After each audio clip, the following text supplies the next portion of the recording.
bring it out and try to be aggressive. Almost what we call the green light, red light theory. Green light means go, red light means stop. Looks like he had green on that play. And the D-line pinching together must be expecting the run. Now the first carry for Ezekiel Elliott. And he roams across the 20 to the 24-yard line. Charles Elliott sat out the first 2 preseason games for the Cowboys with that hamstring issue. How important is it for a rookie like him to get time in the preseason? It's always important to get the timing down between he and his quarterback on the handoffs and what he sees from the offensive line so they can learn each other's moves and nuances. But bottom line, get him to the regular season and work it out from there. He was drafted number 4 for a reason. They want him to be the starter and get a big bunch of the carries. A first down carry by Elliott. And able to break 1 tackle, but then quickly brought down. 3 yards on the pickup there, and it'll be second down. And if this offense is going to flow today, certainly the running back will be a key piece. Without a doubt, because they asked their runner to not just do that, but to block, to catch, to help set a tone for their offense. Escaping the pressure right. Oh, look at the juke. They get 9 out of that one, and as a result, the drive continues. That was an excellent job of recognizing the situation. His first read wasn't there. Heck, his second read wasn't there. But he bought himself a little extra time scrambling out of the pocket, got to the sticks, and picked up the first down. And he swallowed up right near the line of scrimmage. It's a loss of a yard there, and now second down. Aaron Donald's secret, if there is one, to his play, his ability to contort his body in such a way that you can't get a good, clean block on it. He slides through holes and slides past blockers and makes plays just as we saw there. Here's Prescott. Nowhere to go here. He lost the ball. And now the Rams have got it. Going the other way. And they'll be inside Damn, the red man. zone with the ball at the 16-yard line. And without a doubt, not the way they pictured that opening drive unfolded. Making progress, weren't exactly in high gear, but they were making a few yards along the way. Now that they've coughed it up, you got to go back to the sidelines and review a little bit. None of that. No gain on the play, and it'll be second down.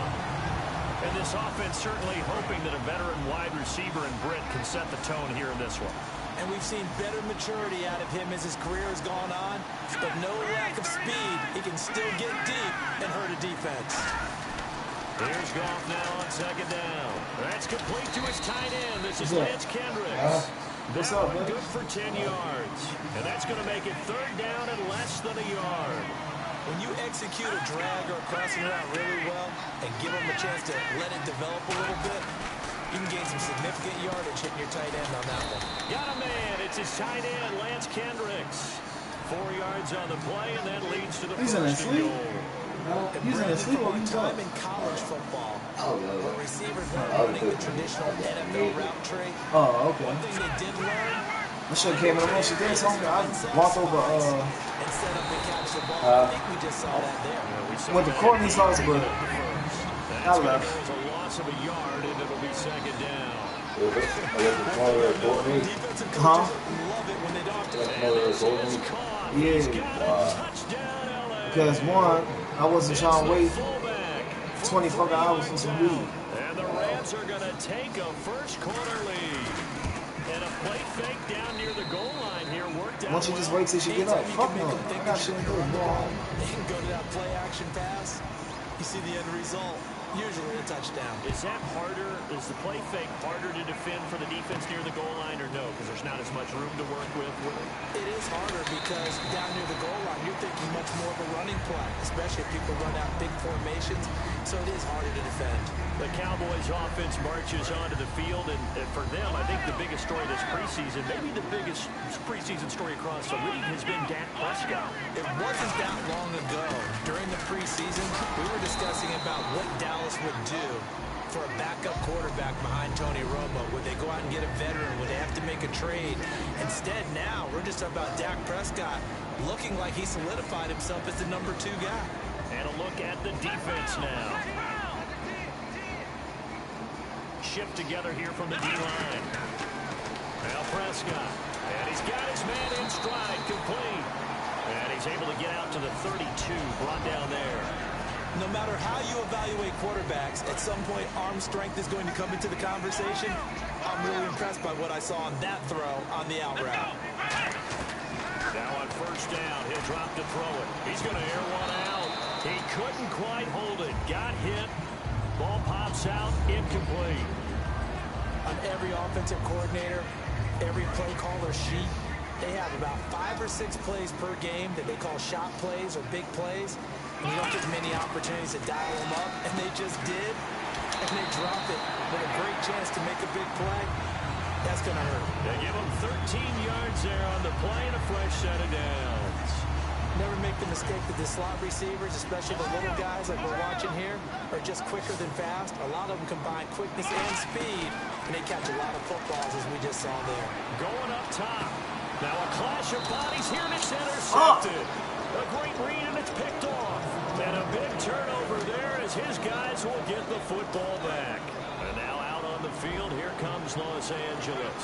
And they will simply, Charles, be looking to duplicate what they did last drive when they were able to push it in for 6. And they hope it'll be that easy, right? To be able to take exactly what happened before, replicate it. They've had to make a few additional changes along the way because I'm sure the defense will make some adjustments, but they've got to have great confidence having scored the last time out.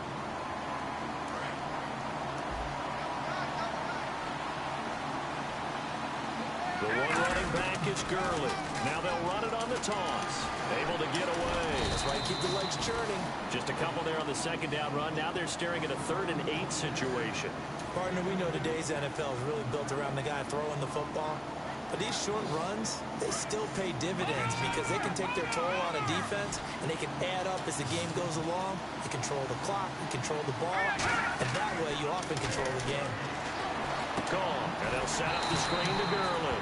And he is going to lose yardage here. No, not a good sign here. He is still down on the field. And he's obviously an integral part of this offense.